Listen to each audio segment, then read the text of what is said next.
Salut à toi mon jeune dragon. Dans cette vidéo, je vais te partager selon moi les 3 outils utiles, voire même indispensables, quand tu développes un jeu sur GDevelop. Oh oui. Sur ce, j'espère que tu es prêt, car la vidéo commence maintenant. Et juste avant, démarre l'intro Drakan.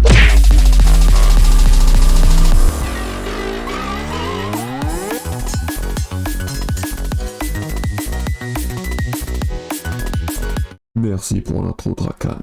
Bon, commençons par la sauvegarde. Oh yes. Une fonctionnalité quasi indispensable quand on développe des jeux. Et je pense que c'est, voire même quasi sûr, ça vaut pour 90% des jeux. Et oui, dès que tu joues, il y a une sauvegarde quelque part. Obligé. Sauf si c'est un jeu qui est fait exprès. Voilà. Alors, l'outil de sauvegarde, GDevelop. Je vais prendre l'exemple de mon jeu Cardrake et Chapter. Donc, si j'ai envie de sauvegarder des coins après une victoire de run, je vais dans enregistre une valeur, puis je choisis le nom du stockage, puis une fois le nom du stockage créé, je crée le nom du groupe, qui celui-ci servira à différencier entre chaque groupe. Si jamais il y a 3 groupes différents qui est dans le même stockage, alors ces groupes servira de différence, on va dire, pour éviter que les sauvegardes s'écrasent entre elles. Puis, encore en bas, on met la variable. On peut mettre une variable globale, locale. Ici, on met tout type de variable. Maintenant, au niveau du chargement des valeurs, là, ça va être différent pour la variable. Bon, déjà pour commencer, au niveau du stockage et au niveau du groupe, on reproduit à l'identique. C'est la même. Bien sûr, ce qui est logique, si on veut que GDevelop retrouve les datas qu'on a sauvegardé précédemment. Mais en ce qui concerne de la variable au niveau du chargement, là, comme c'est marqué, il faut une variable locale et non globale. Donc, si admettons tu as utilisé une variable globale, bah là, tu es obligé d'utiliser une variable locale. Et pour ça, ce que je conseille, c'est d'utiliser une variable vierge dédiée à recevoir les informations de la sauvegarde précédemment. Donc, par exemple, mettre data suivi du nom de la variable concernée. En l'occurrence, j'aurais pu mettre datacoin. Sauf que là, j'ai pas mis datacoin car j'avais moins d'expérience à ce moment-là. Du coup, voilà. Mais bon, je pense que tu m'as compris là où je veux en venir. Et ensuite, dès que c'est fait au niveau du chargement, et bah juste en bas, tu mets que la variable coin est égale aux data de sauvegarde pour que celle-ci puisse récupérer l'information. Donc si jamais précédemment tu as gagné 125 coins grâce à un run, alors les 125 coins vont s'ajouter au coin de la variable globale, donc à la monnaie du jeu, ce qui fait que quand le joueur va quitter et relancer le jeu, il y aura toujours les coins qu'il a récoltés, c'est-à-dire plus 125 coins, admettons. Voilà pour l'exemple.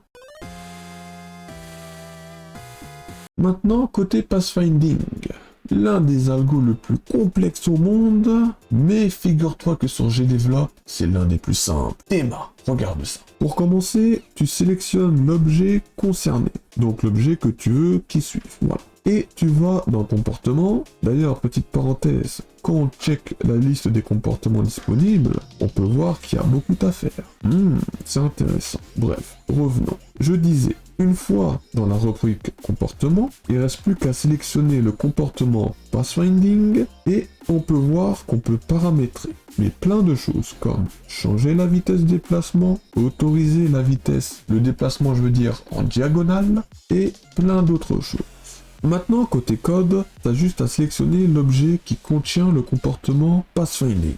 Puis, cliquez sur déplacer vers une position. Ensuite, à droite, tu mets la position du destinataire final. Et le tour est joué. Oh oui. Par exemple, la reine contient le comportement pathfinding. Dans son comportement, je lui dis de suivre le héros. Et donc, où que soit le héros, la reine va suivre le héros. Et oui, c'est beau l'amour. Bref. Et aussi, petit détail, c'est que pour éviter que la reine passe à travers les murs, car comme tu peux le voir dans l'exemple, elle ne traverse pas les murs, et bah tu cliques sur l'objet mur, et tu vas dans comportement, et tu sélectionnes pathfinding obstacle, et non pathfinding tout court. C'est un comportement complémentaire au pathfinding, ce qui fait que celui-ci a pour but, comme son nom l'indique, à servir cet objet d'obstacle. à l'objet qui contient le comportement pathfinding, justement. Et ensuite, tu mets un numéro, et ce numéro servira justement pour faire le tri, pour divers trucs. Bon, pour aller un peu plus loin. Je suppose que, par exemple, si jamais il y a une chauve-souris, bah, il peut traverser les murs. Et donc, ce numéro, pour ce chauve-souris, sera pas un obstacle. Voilà, petit exemple toute bête, mais toute simple et efficace. L'outil de chargement de vidéo, ça c'est cool quand un jeu RPG avec des scénarios. Attends, je te montre comment on fait. Sur GDevelop, c'est méga super méga sain. Oh oui, 2 mégas parce que c'est oméga, je disais.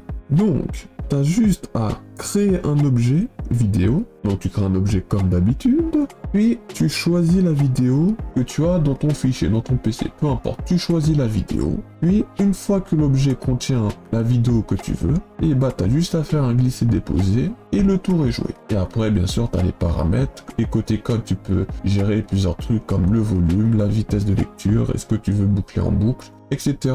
etc. Mais bon, à force, je pense que t'as capté la chanson. Et comme tu peux le voir, faire tout ça, c'est aussi simple et aussi rapide que te dire bonjour. Et oui, sur ce, je te donne rendez-vous dans la conclusion de la vidéo. C'est maintenant l'heure de la conclusion. Comme tu peux le voir, j'ai testé un nouveau format de vidéo. Et si jamais ce format te plaît, n'hésite pas à me laisser en commentaire pour que j'en puisse en faire d'autres. D'ailleurs, n'hésite pas aussi à me dire en commentaire s'il y a d'autres extensions que tu connais et que moi potentiellement je ne connais pas. Car même si ça fait un petit temps que j'utilise GDevelop, je sais qu'il y a beaucoup d'extensions que j'ai jamais utilisées et je vais profiter de ce format de vidéo pour en apprendre un peu plus. Car je sais que pour l'instant il y a la 3D, la sauvegarde, non pas la sauvegarde, je veux dire le réseau, l'achat in-app et etc. etc. Donc n'hésite pas à me le mettre en commentaire si jamais tu as des extensions que tu as envie de voir dans mes prochaines vidéos. Bon, sur ce, si cette vidéo t'a plu, n'hésite pas à laisser ton plus gros like et à t'abonner pour ne rien rater de mes futures vidéos. Sur ce, je te dis, prends soin de toi et